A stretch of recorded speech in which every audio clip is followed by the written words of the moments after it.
What's up, everybody? It is I, James, coming to you from the Nerdy Musings podcast studio. Today, I am very excited to be joined by Mr. Chris from Crawler Art. How you doing today, Chris? I'm pretty good, man. How you doing? I'm doing good. I'm here with you. Been Yeah, always excited fun. about this. Yeah. I find it's always fun to do these because you just talk with other comic book nerds about comic book stuff, and that is very Exactly. easy and natural. Yeah. Yeah, very appropriately named podcast, too. Nerdy Musings. Yeah. Nerdy Yeah, musings, nerdy definitely. crawler. Same. Yeah. I love it. I love it. It's very, very big coincidence, but I think it kind of just goes with the territory, doesn't it? Yeah. Yeah, I ran a survey a while ago about like the name and a lot or just the company, and some people commented like I really don't like the name, I don't like the word nerd. But I do think there's something encouraging about how people like us are trying to like reclaim that word because Dude, I'm telling you, yeah, yeah, nerds rule the world, man. And it's exactly. not a derogatory term anymore, so I don't Yep. know why people are getting like Yeah. people are actually being posers and calling themselves nerds who Yep. aren't really nerds. Like it's such a Right. cool thing to do now. Yeah. Yeah. It's like the emerging poser is like I want to be a nerd, and those who were bullied for being nerds are so traumatized by the word that they're like, I Yes, don't want this word. But it's like people want are passionate about things and absolutely. they're nerds. Yeah. Exactly. Exactly. Yeah, and you can be nerds about multiple different things. Like I'm a jujitsu nerd. Like you don't it doesn't have Yeah. to be associated with geeky things, but it's kind of funny how that connotation comes up when you hear that word still, Hmm. especially, in our childhoods, or at least in my childhood. I'm figuring I'm decently older than you, but in my childhood, definitely that was a very derogatory term. Oh yeah, definitely got picked on for loving comics, and then now it being literally like the most profitable movie franchise is plural in the world. Yeah. I think there was definitely some unpacking about that too. Like I had some friends who were like, "Oh, it's for me. These movies are for me, and I don't know why other people are watching them." And then you realize like if other people are falling in love with like Captain America and Wonder Woman and all these characters that I love, like maybe that's just better. And then now we fast forward to our original topic, like now nerds are cool. Like Yeah. that's pretty good. Yeah. I think that turning point was that first Iron Man movie. Man, what a movie. Dude, like that really like set things off, set the wheels in motion. Like I mean there was other, air quotes comic book movies out, but just nothing to that magnitude, and it kicked things off for everything there was to come. Like those first couple of phases of the Marvel stuff were just insane. Remember, like I vividly remember like being in I think it was Hall H and Downey Jr. coming out and everyone cheering and I was like, okay, and then we watched the movie and that was good. But for me, I remember when people were like, they're gonna make a Thor movie, but that Yeah. guy is like, how's that gonna work? Or they're gonna make a Rocket Raccoon movie? Like, this Yeah. doesn't make any sense. And it was like banger after banger after banger, Yeah. you know? And they Yeah. just proved that they could use any material, like even stuff, for us looking at the comics, like maybe stuff that wasn't necessarily that popular, like you're talking B, C, D list characters, Yeah. for some people, as far as in their eyes, like everybody thinks of the Spider-Mans and, characters like that, but nobody's talking about Rocket Raccoon and Groot. And it's like I remember James Gunn saying that they knew if they could pull that off and make people enjoy a movie about a tree and a talking raccoon, that they could pretty much make a movie about any of the characters successful. Exactly. Like it's blows my mind that we have had more successful Groot and Rocket Raccoon content and movies than we have a Green Lantern. Like Hey, or like, I know, right? Hawk Girl or even Wonder Woman sometimes. You're like, how Yeah, did we get here? It's wild. yeah. Well, Chris, I am really excited to learn more about you, how you started in the comic world, like how you got into comics. I know a lot of people, it's kind of the same story. When we were kids, we were into comics. Like, what comics really struck your interest when you were younger and first kind of piqued your curiosity and sparked that love of comic books? Yeah. Yeah, I'll start with kind of where I am, like a quick snippet on where I am now, and then we'll go jump back in time. So, Sounds good. yeah, right now I am building Nerdcrawler in my free time. It is the easiest way for comic book artists to earn more for their original art and sketches. members of the community include folks like Frank Cho, Sabine Rich, Koi Pham, Ryan Otley, Jim Chung, and a bunch of other really cool names. And it's been a dream because now let's kind of jump back in time. Um, my first memory with my dad is eating a bowl of Frosted Flakes and watching X-Men the animated series, like right Nice. before school. Like I was born in '89, so then I think I was probably like four or five, and I just Right. saw like cool lights and all that kind of stuff and whatever. And then when I got in high school, I, was able to get my hands on, I'll say, files of the show, and I watched them a bunch. And I was like, man, this show is really mature for what it was. But even as a kid, I just like loved that series. And then you kind of fast forward like through big moments in time of like getting my hands on my first comic, which my dad bought me at a comic book store, and it was a issue of Gambit because Gambit is my favorite superhero. For those viewing the podcast, you can probably see behind me a bunch of Gambit stuff. Yes. Um, I and spotted that then right away. Right yeah, away. I zoomed that right was in on that was that. a for sure moment. And then getting to go to my first convention and getting a Batman sketch by Jim Lee right here. And then that was also the time I got a little doodle from Frank Cho. But it was just so many little moments of like these stories really mattered to me. And then following that dream, it got me like my first real job too. So like I was a junior in college, and I really wanted to get an internship at Marvel. I had applied my sophomore year, didn't get in. My junior year, I took a shot and I actually just like completely redid the cover letter to just focus on like the memory with my dad. And so like most traditional cover letters are like, to whom it may concern, I'm interested in this job at Marvel Comics, blah blah blah blah. This one I started with like, I remember waking up, and it was really dark, and I walked downstairs and I turned on the TV and the blue lights glowed and I heard da da da da da, and then and that was a life changing moment. And then that was what got me the interview, which then got me the job. And then I found out that the person on the other side that was actually reading those cover letters was another intern. And I actually talked to her. She was like, I remembered yours because yours was actually interesting. And so Oh, that's that's why I pulled you from the amazing. stack. But yeah, and then yeah, I got to intern at Marvel, moved out to New York, and then did a couple jobs, and then found my way at Comixology, which was really cool. Being able to work at Comixology was amazing. And then yeah, that was like the really fast version with some ramblies here and there. Yeah. So when you interned at Marvel, were you, I'm assuming it was an in-person internship, right? Like Yeah, in New York at the main office, like yeah, that was, if I remember the street, it was on Fifth. I think it was like 38th and Fifth, because I remember we were like 3 blocks away from the New York Public Library.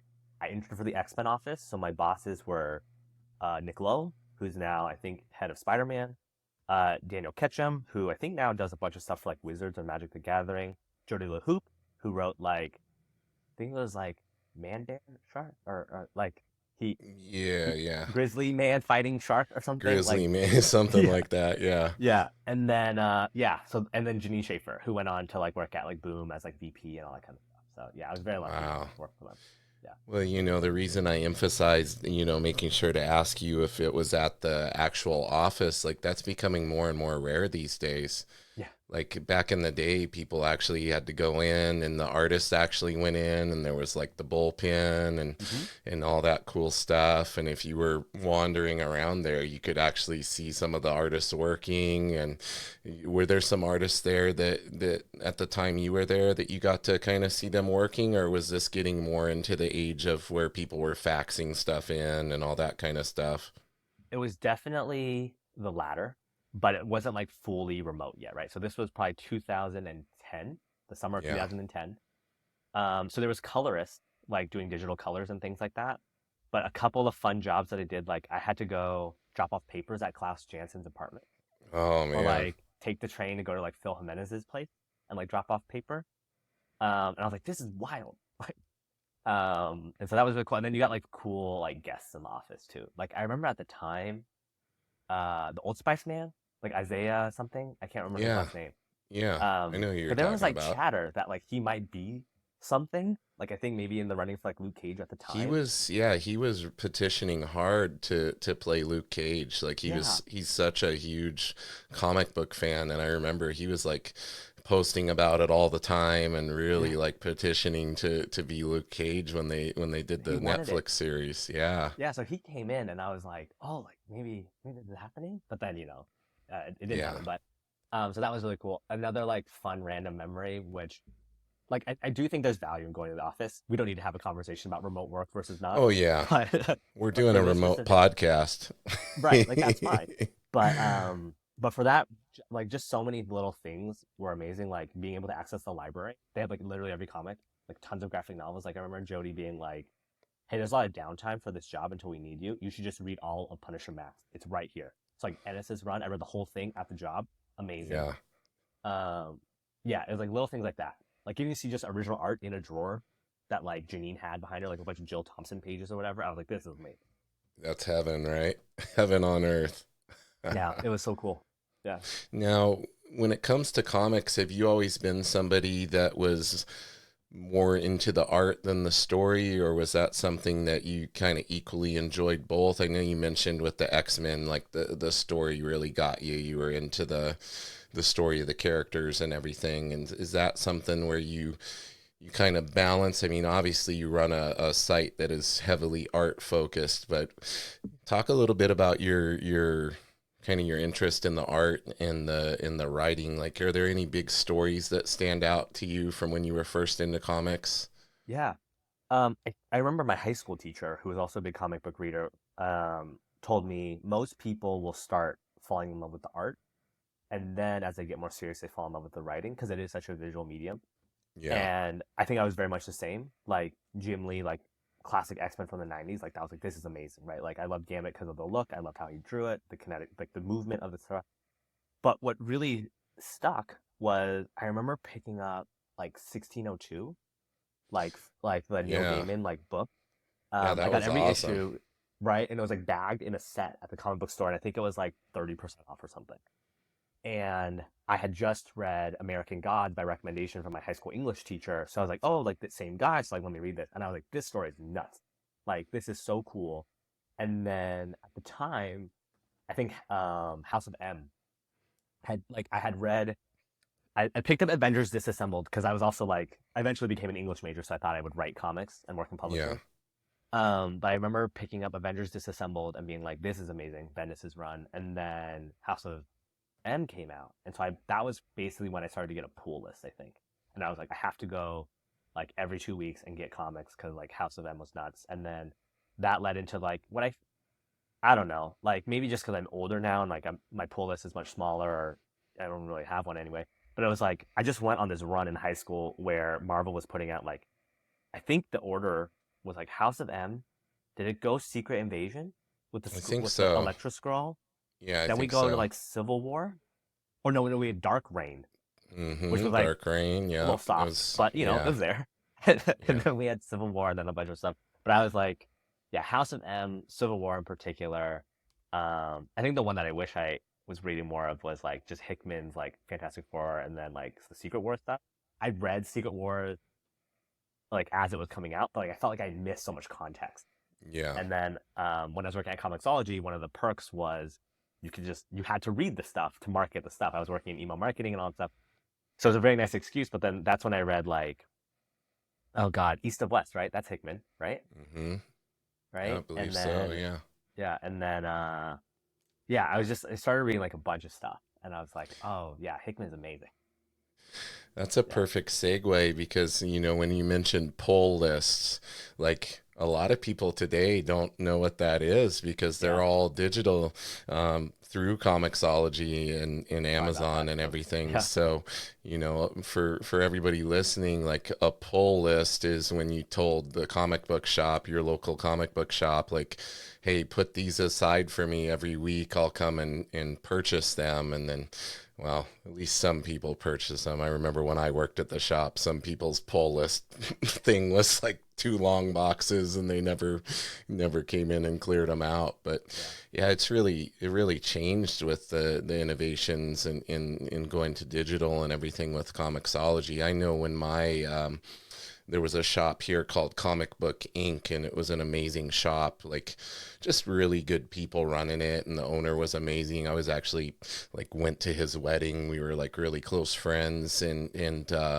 it was just like a second family. And when that went under and shut down, I was just so heartbroken. It's like I'm not gonna go to a shop anymore. Like I can't go to another shop. And that's when I switched to getting my stuff through Comixology on my iPad, and kind of until recently have been doing that ever since. I recently started collecting again, which is dangerous. But Comixology really like changed the game for everybody in that regard. What was your you said a little bit with email marketing and things. Was that kind of your main area of focus when you were working there? Yeah, so I was hired to do like email marketing and like help us migrate to a new email system. And then eventually over the kind of two years I was there, I expanded into like just broader marketing and customer acquisition and stuff like that. For those who were big Comixology people, you might remember there was like a refer a friend program. Like I helped onboard that. Okay. Um, but then basically I was there for a year. We got acquired by Amazon and then I stayed for another year to help with that migration. And then my girlfriend, now wife and mother of my kids, we were talking about like the future and kind of once the Amazon acquisition was complete, um, and like I think it's long enough now. I could probably say like the winds of change were starting to happen. Yeah. We decided like, hey, it makes more sense for me to find a new gig, and then the new gig, we also knew that we want to move back to California, and so then yeah, but that you know it was an amazing time. Like I think, and it was a great product. I genuinely think like David and John and Peter made a really great product that people loved. And then another bit about me, Comixology was my second Amazon acquisition. So I had actually worked at a Okay. company called Diapers.com, which was like before everything was purchasable online. They were like very much like a Walgreens online, and Amazon had bought them in what is now viewed as kind of a hostile takeover. Like you can Google it at length. Yeah. Um, but I had known that experience, but I had joined right after we were acquired, whereas this one it was like through an acquisition, and so I was like eager to see how that would go. And then there was a lot of support there too, but yeah, yeah, I'll leave it. I'll say we did a lot of cool stuff. Yes. Yeah, Like you said, people can Google yeah, yeah, it. yeah, um, so fast forwarding to modern times, I'm assuming that kind of the move to the West Coast and everything, and the separating from Comixology and all of that kind of led to where you're at now with Nerdcrawler. What were the first seeds of your ideas for Nerdcrawler art and setting up a site like that? Obviously, a love of original art from looking behind you there. yeah. I think the most amazing thing that happened with the move was I got this job at an image sharing community called Imager, IMGUR, for it was the largest image host for Reddit, really, before Reddit allowed their own image uploads. And I had working there, I got closer with our engineering team, and there was this guy, Cam, who was one of my best friends, and he, on a walk to lunch one day, said, like, what are your side projects? And I didn't know what that meant because, Right. like, I never did that stuff. And then he told me, like, all these things that he was programming in his free time. And then my wife was in culinary school, and I was just playing video games like God of War, Red Dead, or something. And I'd beaten Good them, and I stuff. thought, okay, I need a, yeah, great games. I thought I should also be productive, and so I decided to learn how to program. And then through my relationship with Cam, and then learning how to program through like really cheap tools like Udemy or things like that, I started to like build little apps. And then it took a few tries. Two of them I sold, like four of them failed, but I always like loved comics, as you mentioned, and I had noticed that in the shoe space, there's apps like Soul Savvy and Goat where they will tell you or send you an email when like new Jordans drop or new Dunks drop or whatever, right? And I was like, well, like Capullo grab bags sell out in like 1 minute, and like Paul Smith art is super random. And I was like, well, wouldn't it be cool if like we could get an alert for those things too? Because like that's the stuff I care about. And I think around this time, like PS5s were also like selling out like crazy. And a buddy was like, "Oh, I built a web scraper for PS5 to let me know when a PS5 drops." And I was like, "I'll take that nugget and I'll apply it to Capullo grab bags and Paul Smith art." And I built it, and that's why Nerdcrawler is called Nerdcrawler, because it was crawling the internet for alerts. Gotcha. And Gotcha. and so I launched it, and I made it for myself, and it was working. And then I launched it in the Facebook groups, like the original comic art collector groups, and it grew to like 400 people pretty quickly. But then it kind of stopped, and I was like, okay, like we're not really delivering that much value, and it was making enough money to cover the server costs, and like I think I was making like $50 net. And I was like, okay, but like that's not enough. And then I, being in this space, you're a part actually of a lot of Facebook groups, and the Big Wow art Facebook group, moderated by Steve Morger, who's the founder of Big Wow, frequently sells original art on his Facebook group, but he takes bids through like email and Facebook Mm, comments. So like if you're not familiar, um, he'll post it and then he'll say like comment the bids, and you can actually see all the bids come in. But I was like, yeah. there's got to be a better way for this. Yeah, no And kidding, right? yeah, so I remember I think he was selling like I can't remember what piece, maybe something from like Adam Hughes. So I knew it would sell for like over $6,000. And I was like, the current bid was like 1,000. So I was like, okay, I'll bid $1,010, knowing that I was going to lose. But then I could get in Steve's email, and I said below that bid, I said, hey, would you be interested in like a better auction platform? And he said, you've been outbid, and yes. And I was like, that's the nugget. Nice. And so then I was like, here are the requirements. Like, would that be interesting? He's like, yep, you're good. So then I built it in like a week, and it doesn't have any nearly as many features as it has now, but it was enough for Steve to be like, we're gonna try this because he was raising money for Maui fire charities, and he tried it and it worked. And there were like bugs and stuff, but for the most part, like people could bid, he got his money, the guy got his art, and it worked. And then it was somehow Frank. The timing was nuts. I've gotten many meals with Frank Cho since then, and I found out that he was interested in selling some sketches to help raise money to buy a house, but he couldn't find the right way to do it. He didn't want to use eBay because of fees and everything. And he had seen Steve using Nerdcrawler, and Frank asked Steve to put him in touch with me, which was nuts because like I have been a fan of Frank Cho for so Dude, long. I have a And so funny then Frank Cho story I'll tell you after you finish your thought. yeah. So like basically I partnered with Steve for like a week, and then I don't hear anything from him like 2 months. And I was like, okay, I don't know if this is gonna work. But then I got an email that was like introduction, and it was like Steve Margaret and Frank Cho. And I was like, what is this? And it took a while to get Frank to actually respond back because he's very busy. But Yeah. eventually I was like, yes, let's talk. We talked on the phone. We started his first auction, and then it just kind of kept going from there. And like getting Frank and then making him happy, which then led to like getting a bunch of other people happy.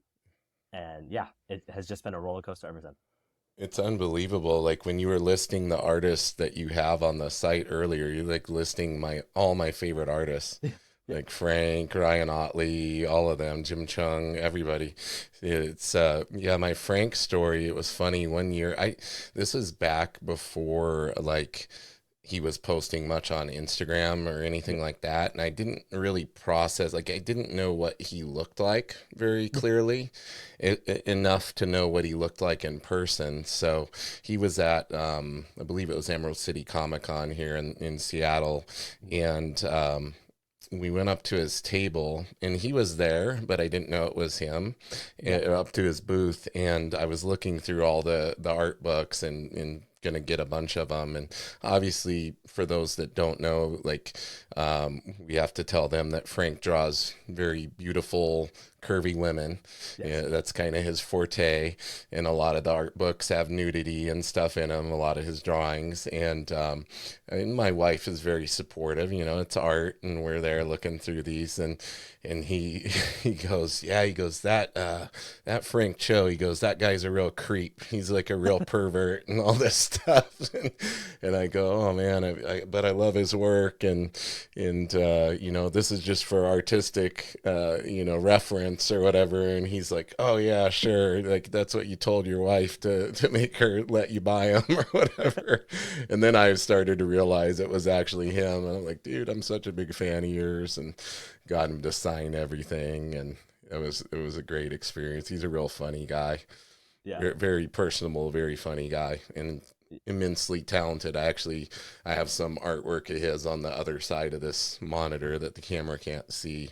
Like, and this whole section that probably might be getting cut off on the camera Mhm. is all Frank Cho stuff over here. That whole square. Yeah. Yeah, I owe him a ton because um when you're trying to build like a business like this, like a marketplace, the first users are the hardest. And there's also this theory where um, who you bring to the party first sets the tone for the rest of the party, right? And so if I went and got, you know, like up and coming kids, it's a very different experience than getting someone like Frank, right? And having Frank try it, actually like work with me through text messages on bugs he's having and give me the grace to say, hey, you have a bug, but it's okay. Like we're still doing it. We're still working together. And then just his quotes. And there's a video we're actually cutting that we were able to film in Philly, where he speaks about his experience. And yeah, I'll just say like, if anyone's trying to build a comic book related business, like getting immensely successful talent and getting them to trust you is the hardest part. But if you can get them to trust you, and trust comes from literally doing what you say you're going to do, which is like you help them make money or whatever, Yeah. then you will increase your likelihood of success. Whether Nerdcrawler is successful right now, I don't know. We're growing and it's fun, but like still got a I day job. think, But yeah, yeah. it is. Yeah, I was just gonna say that having fun is such a big part of that. Like I know for me, like I never intended to make a living off of teaching Brazilian Jiu-Jitsu, but I was having fun with my hobby at the time becoming my livelihood and just snowballing into this thing. And I think keeping it fun and doing something that you're passionate about like that, like the rewards start coming in down the road. So I mm-hmm. think keeping that approach, that focus on the approach of having fun and doing this thing that you enjoy is something that will definitely pay off for you. I think it's successful already. Like one of the things that's impressed me the most about what you're doing with it is that when you put on your Instagram like a poll, like, okay, what feature would you like to see? And literally I've commented and you've like messaged me, you're like, okay, it's live. Like an hour later, like, all right, the new feature's on there. I'm like, holy cow, this guy's doing all this himself. Like, Yeah. that's really cool that you are that involved to where you're doing the programming on the site features and everything. Thank you. Yeah. Like you'd watch videos of like Jim Lee drawing or like Frank Show drawing, and they'll say things like, "Oh, I just draw for fun." And I never really got that because like I'd play video games for fun, but like I never would like do the work for fun. But there's something about like programming as a means of solving puzzles, and then when you figure out the problem and then you launch it, and then like someone's actually happy, like Frank's happy, or I just fixed a bug for Sabine Rich like literally 30 minutes before this call, Oh, and she's like, "You're amazing. amazing." It like that just feels good. Like my really good friend who I owe a lot to as well, Bernard, who passed away from cancer. He um he will always be like a north star in my brain. And one of the things that he would also say, because he was an entrepreneur as well, and he built all these things far more successful than I ever was. Um, and he would say like it's kind of building these businesses is like playing a video game, except the points is money. And I was like, Mm. oh, that's funny. And I find that interesting now, which is like when I make Sabine rich, like we got dinner, she was interested, but like you still have to like prove the value. And then she draws something and she put a head sketch up for $80, sold out like that. And then she listed an auction, similar kind of head sketch, starting bid like $50, and it sold I think for like 270. I was like, Nice. I literally made her like three times more money. That Yeah. feels awesome. Like I literally high scored her, like it broke a record for her, right? And Frank the same thing, and it's like that feels good. And I think I just chase that feeling now of like, and then if they're happy, then maybe this can become a bigger thing. But it starts with like, let's get them like as many high scores as possible. If that makes sense. Exactly. Yeah, it's important, like getting that feedback too, getting those relationships and being able to communicate with them and being very open to adjusting and helping them with any issues that are coming up. Like maintenance of those relationships is incredibly important. Mm-hmm. And like you said, kind of I think if you have people like that and you're keeping them happy, like Without a doubt, word's going to get around, and you're just going to see more of an influx of big names coming over there. I noticed that you allow like people who aren't necessarily big name artists to sell stuff on there too, which I think is really cool because I think some of the other sites, auction sites and things like that, wouldn't necessarily do that. So I think it's really cool that you're giving a platform to those individuals too who aren't necessarily big name industry professionals at this point anyway, giving them that Yeah, thank you. exposure. Yeah, yeah. I don't talk about this. I've been thinking about this, and they're in presentations and things like that. But this is probably the first time I'm publicly going to say it, which is I think the bigger vision of Nerdcrawler is that it's a place for creators, right? Like we start with exceptional comic book creators, but like all creators need a way to monetize their work and get paid the true value of their work, especially in the face of like AI just like taking their work and then Yeah, monetizing it against their will, right? It's like let's make a place for them to actually be able to sell it, and with things like adding time whenever someone bids, you can make the true value rather than someone sniping it and then relisting it, which was like a pain point happens for like Adam happens Hughes and all these people constantly. constantly, right? It's super Yeah, awful. So that has been great, and yeah, like being able to help some of these like like emerging creators, being able to list sketches and make a little bit extra. Um, yeah, it again like high scores for everybody, and I think yeah, that certainly like Frank is an anomaly. Like he is a legend, right? And the amount that he commands is much higher. Or like Art Adams, we were literally able to sell a commission spot for him for thousands, and it was wild. But what I'm finding is the inflection point is coming from like Sabine and Ollie Garza and Koi Fam, like folks that are like very good at what they do. yeah. Um, Koi is amazing. Like people don't even it's amazing. realize. Like I have a Hulk Yeah, sketch that he did for me way back. I mean, like over 10 years ago, and he was amazing back yeah, then. yeah. And I think what he does so well with Nerdcrawler is like it's an avenue for him to put something up like every other day and make a little bit extra, but also then he's finding it like as an outlet to try new stuff too. Like I love when he switches it up and he's like, these next six were all pencils, and then now Yep, he's doing a lot more inks. And he's trying different characters, or he was doing some painted stuff, and it's just and then it's a place, right? It's a place for him to sell and earn more, and then also allow fans to buy. And then the cool thing about a marketplace model is that like a rising tide lifts all boats, right? And so when Sabine joins and she brings her fans, they can also discover artists that they otherwise might not be following, right? And or like one that just signed up and is starting to sell is like Alessandro from Italy, who's repped by the artist bullpen, but he does a couple of sketches here and there, and it's like, yeah, he now gets more exposure, and that is cool.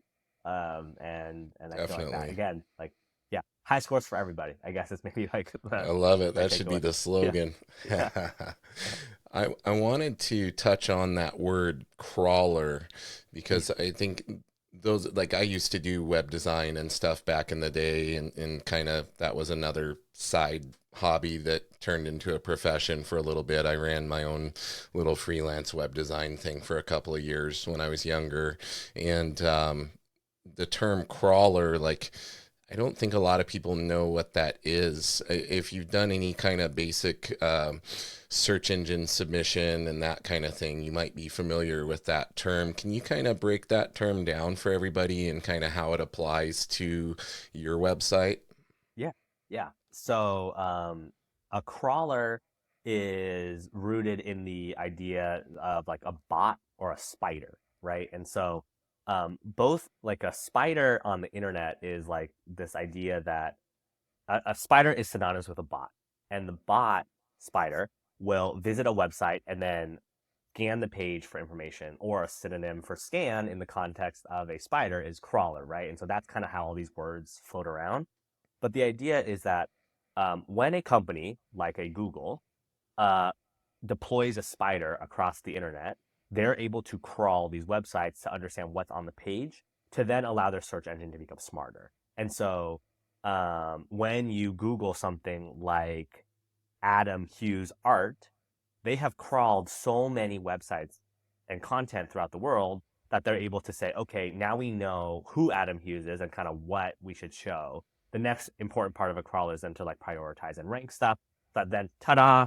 Like this is Adam Hughes' website, and we have a little description about it, and all that stuff is kind of gleaned from the crawler doing their job. For Nerve Crawler, when we started, it was again the like, I need to get an alert for Capullo grab bag, and so Greg Capullo's website has a little product, and that product called the Capullo grab bag has some what we'd call metadata, and then a button, and the button will say like add to cart if it's available in stock, or it'll say sold out if it's not in stock. And so a crawler in this context, or will visit that page and look for that little bit of text. And if the text said add to cart, I knew it was in stock. And if it said sold out, I knew it was out of stock. Or for the what's another good example? Like the Jim Chung example, um, he would have like 12 pieces of art on his page. And then when the first one changed, then I knew that there was a drop. And so like that is what the crawler was doing, was That would visiting these sites. trigger the crawler to alert you, correct? Correct. And then yeah, and then it would notify like everybody who had that crawler active. Yeah. But yeah, so at the time I thought it would be a crawling business, and I even at one point like figured out all these like APIs to like hit to get like big cartel product information and sideshow collectibles and all this stuff. And I had built a fully robust search engine that took like Right. a month. And I was like, Yeah. I'm gonna be the collectible search engine. And then I was like, nobody wants this. Like I literally tried to promote it and nobody wanted it. And that was a huge bummer. That was a big L. And then that was probably a month or two before the Steve moment. Because then I was like, okay, well, what else could I do? Because I want to just keep playing in this space. And then yeah, and then you kind of you figured out like it was the marketplace. Like sellers want to Yeah. sell and buyers want to buy, and that was the problem. So you were just able to kind of dial it in through the input and feedback you were getting and seeing if there was any response. You were kind of probing in a sense, and you did what any entrepreneur does, and kind of course corrected based on the feedback you were getting, and were eventually able to narrow it down to more of a marketplace for artists to get on and get their exposure and get their artwork up for sale, which is what every artist wants. Not every artist wants to go and spend all weekend at a con and stay in Mm-hmm. a hotel and all these things. Like, Yeah. I think, especially over the pandemic, I noticed a lot of artists, even after the pandemic, aren't as active going to cons as they used to be. So Yeah. I think having a resource, having something like your site is going to be incredibly valuable for people like that. I know a lot of the older artists have made a decision to not go out as much, and Yeah. or just not even to do with the pandemic, but just being, some of them older in general, they don't like to travel anymore. Like I know like Jim Valentino and some of those guys are getting up there, and he doesn't like make appearances or go to cons, and artists, a lot of the artists I've met are pretty reclusive too. So for a mass majority of them, they don't like being out in public and Yeah. interacting with a lot of people. They want to go and put their head down at that art desk and not have to do that. So Yeah. And I would be remiss in not mentioning another very important conversation, which was with Mike Choi. So I have a couple of Mike pieces that Ron Swanson right there I actually is love from it. Mike, I and think and I that own a I think I own a is there a print of the Ron Swanson one? I don't know. It I don't might know if there is. yeah. But so Mike is very creative, not just in the art side, but like he was trying lots of stuff, and like he was trying to see if he could monetize his Instagram, and so he would lift pieces to try to sell them. But like I bought that for a deal. Like I think he listed started at like $1, and I just Mhm. commented $100. And like nobody ever bid, and I was like, "There's no way that this will sell for $100," and it did. And he messaged me, and it's like, "I guess you blew it out of the water. I don't know." And I was like, "Yeah, I guess." But ever since then, like, we have a couple of DMs go back and forth, and he was trying Whatnot, and he was a big Whatnot fan, especially with like Slab Comics. And so when I was starting to build the marketplace thing, I was like, what do you like about it? What don't you like about it? And one of the things that I kind of learned from it is like, as a buyer, Whatnot was really great for deals, but as a seller, you're not making the maximum because it's like this narrow time. live stream only, hard to discover. You have to be on there, and then kind of gone. And so I was like, well, that's an interesting pain point. And then, so then as I was starting to build Nerdcrawler, the other thing I realized too is, like you said, artists are reclusive. Um, not every, like, some artists want to do the live stream thing and talk about it as they're drawing and then sell the thing. But a fair number of artists I've talked with are like, can I just draw the thing, post a picture of it, and like walk away? And it's like, Exactly. so I took kind of those two ideas, and I was like, well, maybe let's try it, right? And I think since then it has kind of proven its value, which is like you look at somebody like Frank, who can then like draw something, post a picture of it on Nerdcrawler, and then make it last for a week, so he gets a lot of eyes on it. And then the bidding happens, and then both Whatnot and Nerdcrawler add time when a bid comes in, so that you can continue to extend the auction. But I had 30 seconds. I think they had closer to like 5 seconds. And I started actually with their 5 seconds, and somebody commented, "It's way too fast. Like, I need more time to think." So I was like, "Okay, I'm gonna Yeah. get 30 seconds." And yeah, you look at Frank. He now is commanding. I think some of his pieces. What his most recent Deja Thor sketch cover sold for like 4,000. Yeah, that was Um, awesome. right, and then he's seeing the effects of that too. Even on the Whatnot side, he's continuing to earn more too. Right, and uh, and I think for him that is net better. And the thing I'll also say then to the collectors too, because there's probably a thought of like, well, what about like the collector? I think one of the things that Nerdcrawler is doing is allowing Frank to earn the true value of his art in a way that maybe he couldn't have before. And I think about like Adam Hughes in particular, because I was a huge Adam Hughes fan in college, and it was like he would do the thing where I was like, run to his table, get on the list, and then he'll pick, right? But time and time again, he would pick, he'd draw the thing, and then it would go up on eBay like in 2 days. Yep. That's a huge bummer for Yeah. him, right? Because he's doing this in Yeah, these you think shows. you're doing a personal piece for Yeah, somebody who 200 loves bucks your it resells work, for and like 2,000, yeah, and they're right? just wanting to go and flip it. Right, and like that's not great. And so then now at least Frank can try all kinds of stuff. Like he would do like remarks like at a lower price point. He can do higher price point things. You look at somebody like Sabine, she's done some head sketches, she's done some like more robust things. Like people can try different things, and with the marketplace approach, it's like it's just there and you can bid. But ultimately, like I believe if artists are able to earn more, then they'll continue to do it, right? Like part of the whole thing is like we need artists to earn a livable wage so that they can continue to make Yeah, their art. for And so sure. yeah, We all benefit. We yeah, all right, benefit from that. yeah, Um, Switching gears a tiny bit, staying focused on Nerdcrawler, I've also noticed what I think is really cool is you allow like people like myself to get an account on there and be able to put my original art that I own and have a gallery. You know, I collect a lot of Ryan Otley stuff, and I put a few, a small percentage of the pages I have, I put some pictures up there and have a gallery. And you actually allow for people like myself, like a private collector, to be able to potentially sell and accept offers. Like you have a really cool feature where, I can choose something in my gallery. I can say, yeah, I might be interested in selling this, and I can put a minimum amount I would accept and that kind of thing. Like I started getting offers right away on a couple of those. It was funny. Like people were messaging me, like, would you take this much? So I thought that was really special too. Like it's not just, I think it's important for people to know it's not just for artists to put their stuff on there. Like regular people like myself can get on there and potentially um, buy and sell, original artwork for yeah, the original art collectors. That's really cool. yeah. And by doing like building that out was really important to me too, because the other pain point I was seeing in the Facebook groups was scammed. Like this is such a tough hobby and a one-on-one where like if you were to ship a piece of original art and then someone just walks with it or something like that would be awful. And so I was like, there has to be a better way for us to also facilitate those transactions. And then as a marketplace, you have to take a cut to continue to keep your business alive. Like my server costs continue to rise as it gets bigger. Yeah. But I was like, if I'm going to take a cut, it has to be value. And so that's where like I had recently just bought a house, and I was like, escrow.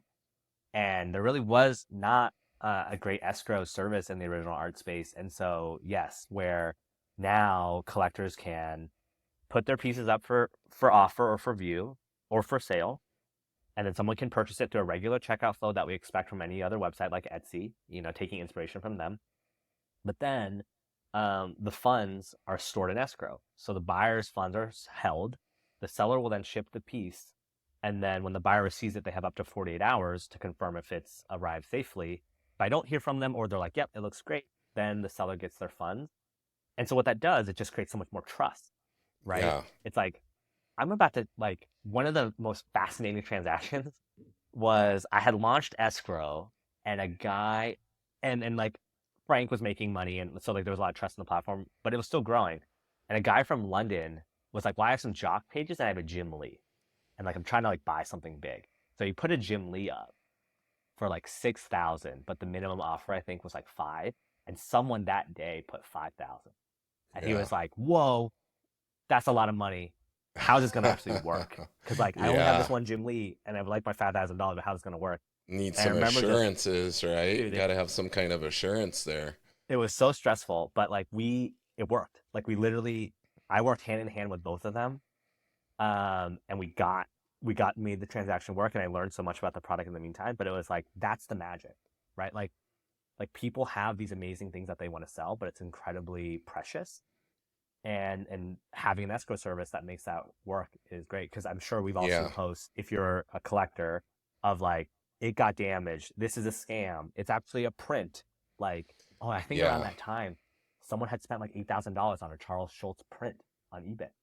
And they Yep. were like, this is awful. And I was And like, it yeah, it has to be a happens better way to way do this. more often than we would like to believe. Yeah. And so I guess then I'll add then on that, like one of the things that makes Nerdcrawl interesting too is like verification, right? So I verify anybody who lists an auction to make sure that they're legit. Artists and certainly premium or iconic artists have like a little badge, but everyone who lists an auction has verified that like this is my collection, this is my house, um, these are the pieces in my wall, because that matters. I think that really Yes. matters if we're going to be doing this. Yeah. Yeah, 100%. Like especially when you're talking about, some of the high dollar values we're talking about here, like some of these invincible pages now, especially since like I look at the price I paid for on them and I'm like, holy cow, you couldn't even touch like a basic invincible page for this much nowadays. Like Ryan was selling all that stuff for so cheap. Like you could go to a con and I'd have 4 or 5 pages I would get from him, just with the money I had taken. And now, like, it bums me out a little bit, like, especially after Ryan got on Spider-Man. I'm like, dang it, now I can't afford any of his stuff. Like, it's Yeah. all, but in the same time, it makes me very happy for him. So Right. it's a double-edged sword because I'm like, well, it's good to see him being recognized and actually making the money he should be making now.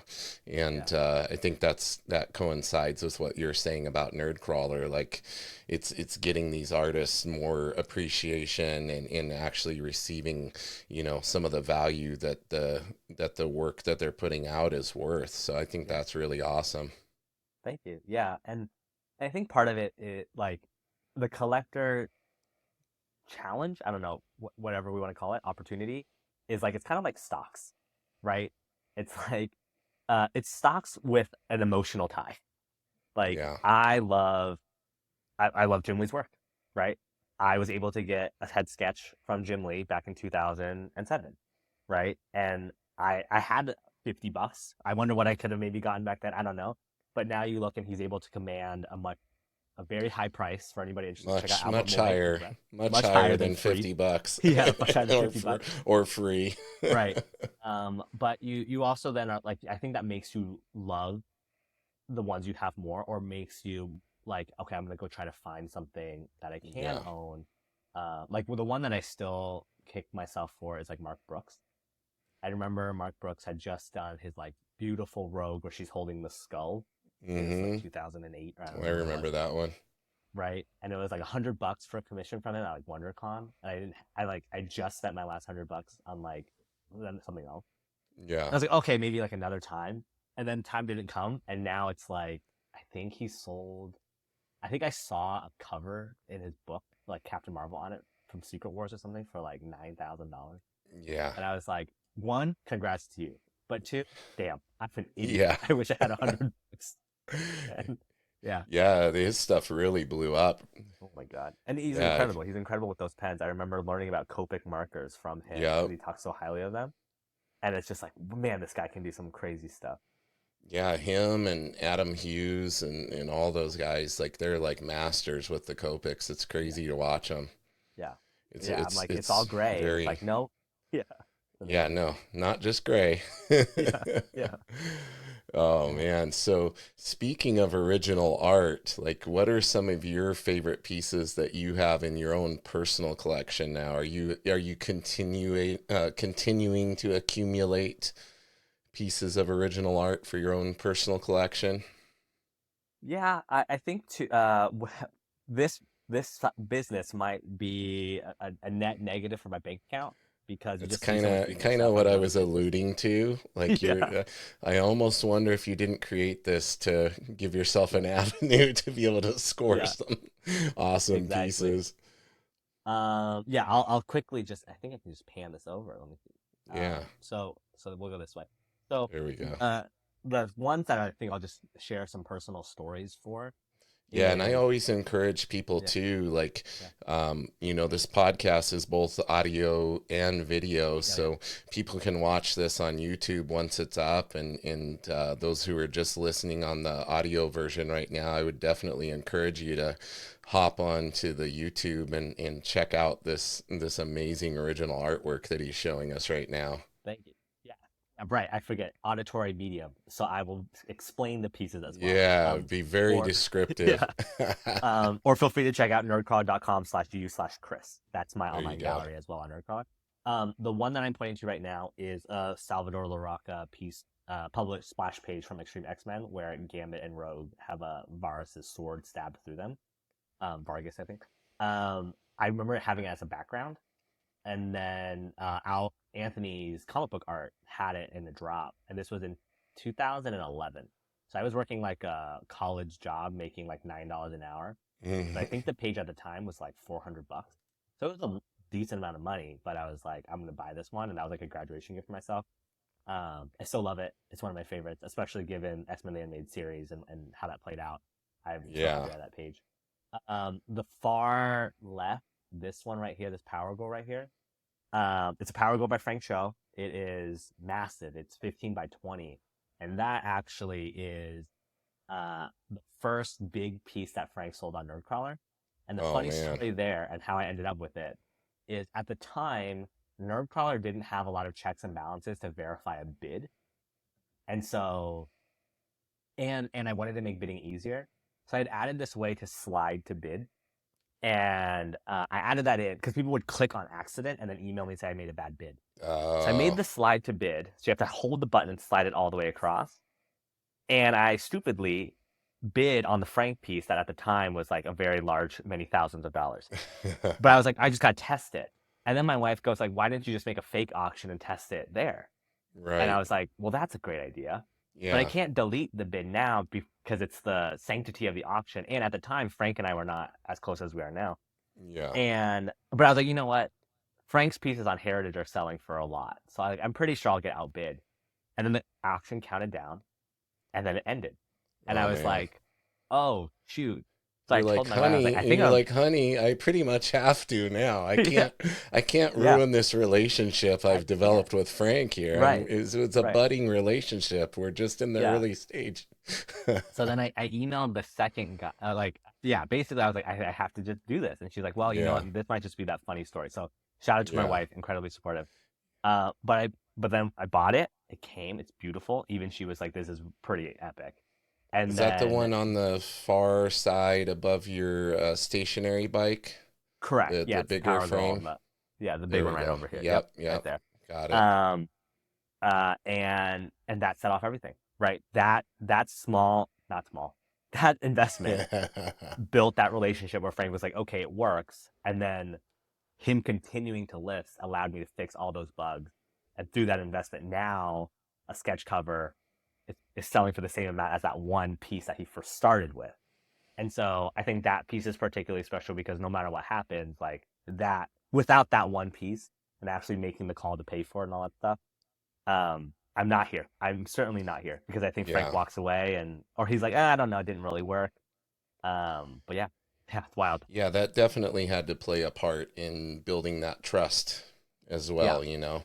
yeah, Like you doing that and then following through and making the purchase and everything. Like you could have said, "Oh, it was an accident. I'm sorry. I'm gonna cancel it," but you didn't, and right. he probably would have walked. And Yeah, and then he doesn't bring yeah, Sabine, and he doesn't bring all these amazing people that have got to work with Sensen. Yeah, so that I think piece will always be very special. And then I have a Frank show because I remember. Sorry, quick story time. Was oh please, if it's uh, a Frank, is it a Frank Cho story? it I'm is. good. Yeah. Let's go. Yeah, that con in 2007, where actually, if you go to nerdcrawler.com/about, there's two photos from that convention where I met Frank and Jim Lee. And I remember Frank was like, I think I asked him, "Can you draw a rogue?" And he was like, "Oh no, like I don't do that like at conventions like this." And I was like, "Well, can you just draw like something?" And he, or like, I don't even think I said something. I was like, "Oh, I'll just take like Oscar, like your dog from Liberty Meadows." And he's like, "Okay, like Yeah. that's chill." So because he drew that, because he knew like, he does a quick search of Rogue, it could go on eBay, and then it would be, it's like that Yep. sucks. And I was like, "Well, someday I'll get a real piece from Frank." And so that was 2007. So 17 years later. Um, yeah, yeah, yeah. That's the Now we're journey of here. how long it takes to get a show. Yeah. Yeah, Yeah. yeah, I love it though, man. Everything there, all these connections, all these things work out for a reason, like very serendipitous and really cool to see the success you're having. I was thinking it might be cool if I screen share and pull up the site. Would you yeah. be Sure. cool with me doing that? Yeah, absolutely. Yeah, I'm gonna do a little screen share here, and then that way when people are watching the video version, we can see. All right. So you'll be able to see it. I'm going to screen share it. It should pop up for you. Let me pull this up. Sharing this. There we go. You able to see that? I think it's coming in. Yep. Oh, see, so this is one of the things I certainly need to work on is browser compatibility. So we're gonna do a quick. This is what founders will have to do all the time if you're gonna build a product. What browser are you on, I am on Chrome, and what operating system? Windows. Windows. Okay, helpful. Yep. So the text is supposed to be black. It's not supposed to be gray like that. Oh, So right I'm gonna here. now go file a bug to fix it. Basically, all of the Ah, there text. you go. See, I'm helping you. Yeah, I you didn't are even helping. intend, but I. Yeah, All right, Windows I Chrome. expect a kickback after Oh, this. definitely. Windows Chrome text is gray. But yeah, Yep. so that's really important, right? Is like being able to do these and then seeing what other people see Yeah, is really cool. absolutely. Yeah. See what everybody else can see, right? Yep. Yeah, and I'm scrolling down, we can see some of these pieces. Like Koi has a lot of pieces on here right now. Hmm. Yeah, this one Yeah. really stood out to me. The Batman Who Laughs one that he Oh, just put up. it's not. Oh, you're applying dark mode too, huh? Yes, Yep. that might have That's why. something to do with. Yeah, Yeah. yeah, that's so cool. Yeah, Cool. seeing his ink Um, work because usually you see a lot of his pencil work, and mhm. this is ink, pencil and ink. Yeah. Really awesome Yeah. stuff. Yeah. Yeah. For anyone who's trying to build software products, dark mode is challenging, Yeah, and see, it's like I being a did that whack-a-mole. I did that on purpose, just to give you a startle. Oh yeah. Oh, look at all these great reviews. Yeah, that has been incredibly rewarding. Like a big part That's of it amazing. is right. You start with one, so you start with the top left with Frank, but then slowly but Yep, surely, yeah, yep. Word of mouth, man. yeah, You yeah. can already see it's spreading like wildfire. That's so Thank you. cool. Yeah, Yeah. And then I you actually said felt in like I the knew. I felt like I knew maybe I was hitting it when you reached out for this podcast. oh, that's awesome. You're Yeah. like, okay, people want to hear what I have to talk about. That's nice. Yeah, and this podcast, man, I wanted this to be something, kind of how you were talking with with the wanting to be able to give exposure to like not necessarily like the big name artists or anything, like you have other people, you're shining a spotlight on these up and coming things and everything. Like I saw this and I was like, man, this people need to know about this. This is amazing. Thank you so Yeah. much. Yeah. Yeah, everybody, it's nerdcrawler.com. Um, it's an amazing site, like really easy to use.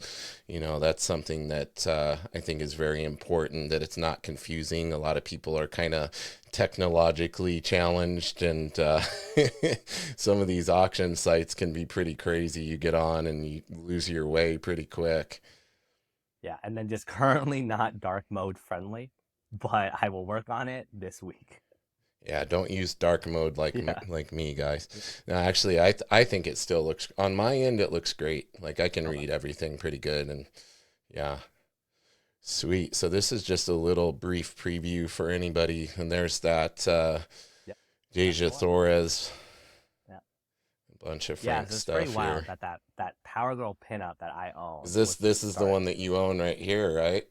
Correct. And then Yeah, now Frank is getting almost the same for a sketch cover. yeah.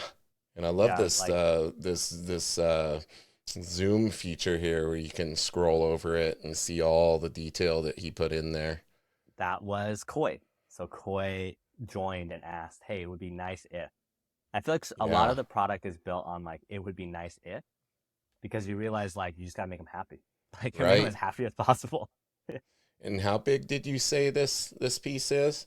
15 by 20, I believe, or no, Wow. maybe I think 15 by 24. I think it's in the description if you scroll down. Click the X and scroll down. Yes, 15 by Auction 20. details. Yeah. Yeah, Frank likes to draw like double up. Like he'll draw like really big. Yeah, yeah. And he I goes, yeah, to my knowledge, he goes straight to the board, which is crazy.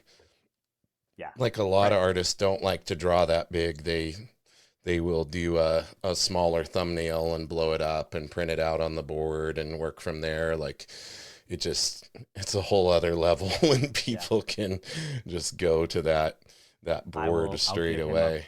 I'll give him a plug. Yeah, you guys should definitely follow him on YouTube. He'll Yeah. drop videos, I think, once or twice a week, and you just get to learn from him on like how his process is, and they're awesome. All right, I just stopped the share. I just wanted to give people a tease. I also wanted to encourage people to get over there and actually check out the site for themselves. And the other thing, I don't have the ability to show it here, is the mobile version of the site is very smooth too.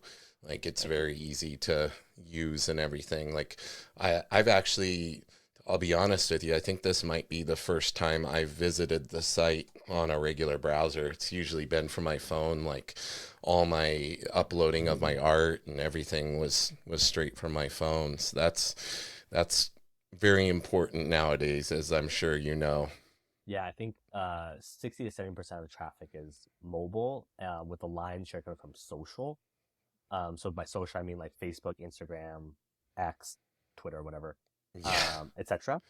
it'll always be Twitter to Yeah, me. it always I be Twitter. can't, I can't, it's, Yeah. yeah, the artist And formerly known as Twitter. yeah. And then a mobile app, we're working on an iOS app. So shout out to Okay. my best man Shane, who is trying to find time in between raising two kids to also build an app.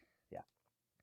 Nice. And is there anything different that the app will be able to do? Do you have some ideas that of anything? Are you going to pretty much try to keep it very similar to the functionality that's already in place? I think we're going to keep it similar. I think the biggest gap is notifications, though. So, like, one of the things I got feedback on from a happy seller was like, there's still a lot of notification, like email, because right Right. now email is the only way I can like let you know about certain moments.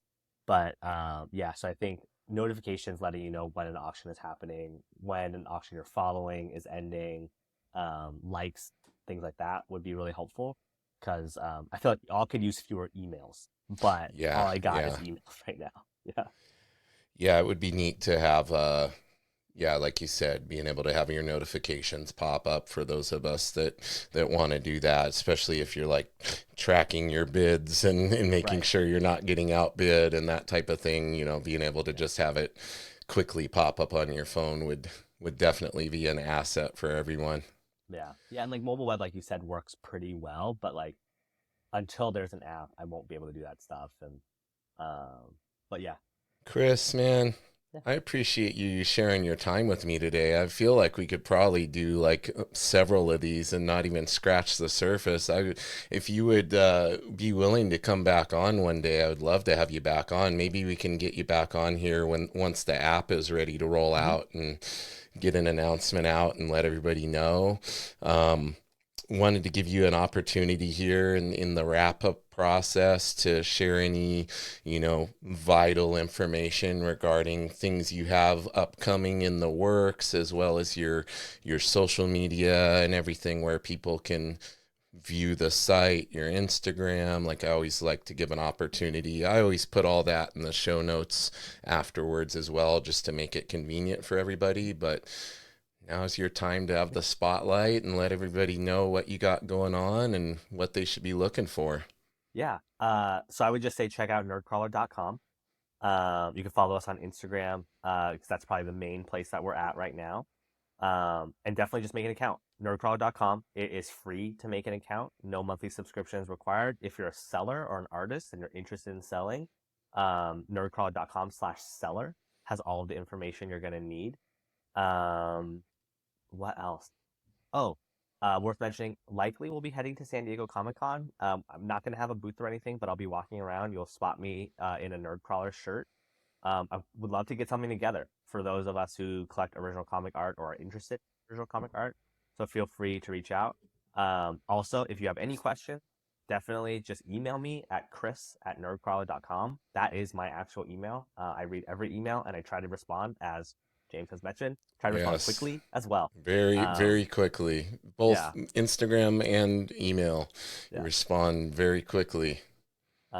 Yeah, That's I think, rare. That's rare these days. People, those of us in the know, it's pretty rare to actually talk to the person behind the curtain, so to speak. I know people are always surprised when they contact my business and I email them or text them right back or actually pick up the phone when somebody calls. They're like, "Oh, you're the actual person. yeah, Wow." I called yeah, 4 other places and they never took my call or I never got a call back. I'm yeah, like, wow, it's definitely something that's I take for granted. That's kind of sad that it's surprising for yeah. people, but very I common. agreed. I guess like my closing thought then on that would be, I built Nerdcrawler because like I believe like real people make real art, and in the face of like so much digital adoption and AI, it is what we're finding is it's incredibly encouraging when a real person emails you back, picks up the phone, lets you know that hey they're working on it. A real person draws the thing and mails it to you. And like I need to hang it up, but I have a print that Frank added to that Power Go piece where he drew like, "Hey Nerdcrawler, thanks for everything," and like that means so much to me because again, it's humans helping humans. Like Yeah. if we can just do more of that, I think we'll all be okay. Yeah, Well, as far as everybody knows, this is actually us. This yeah, AI is exactly. getting out of control. There are no It is some deepfakes of here. no, no.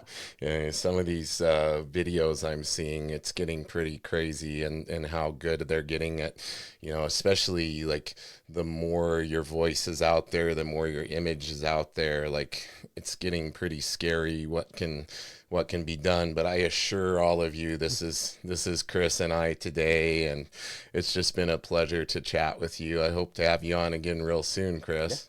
yeah. Absolutely, anytime. I loved hanging out. Awesome. Well, listen, I'm going to play my outro. I always ask people to show their dance moves, but I mean, I don't really have any other than raise the roof and the fist bumping Yeah. Jersey Store shot, Jersey Oh yeah. Shore Yeah. style. All right, Yeah. I'm going to hit this. Everyone, keep it nerdy until next time. We'll just start fist bumping here. Yeah, there you Yeah, go. as we outro it out. That's the easy one. Probably some light music overplaying. Do a little Yeah, hippie. raise the roof is good. Yeah. Oh, there you go. Yeah, Do a yeah. little, you know. Every now and again, Here. somebody breaks out. Oh, Yeah. what was that one called? I forget. I Yeah, can't remember, but we did it a lot. I feel like in the '90s. I mean, all of our dances yeah. were awful. get I the cannot shoulder name. movement, right? Get the shoulder movement Or shake, or going. shake, or Yeah. shake.